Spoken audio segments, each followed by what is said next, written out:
Əzləyicilər, deməli Sumqayıt şəhərindən yanımıza BMW F10 gəlmişdi. 2 turbo dizel mühərrik. Avtomobil sahibi yaxınlaşdı ki, qardaş, maşını yeni almışam və maşının getməyinə xoşum gəlmir. Həqiqətən də o sürdü, avtomobil sahibi birbaşa iştirak ilə özü də yanında oturub əyləşib, sadəcə olaraq vəzifəsinin işilə qədər düşmək istəmir. Deməli biz avtomobili yoxladıq, baxış keçirdik, avtomobildə ani sürətlənmə yoxdur.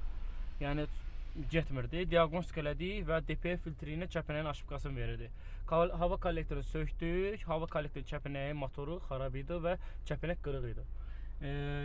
Bütün lazım hissələri demək təşkil elədik, bəzilərini düzəltdik və bütün sistem paket formasında yuduq, para göndərdik, yuyuldu, gəldi, yerləşdirdik üzərinə və hal-hazırda çıxırıq test sürüşünə görə avtomobil çəkimində fərq var yoxsa yox.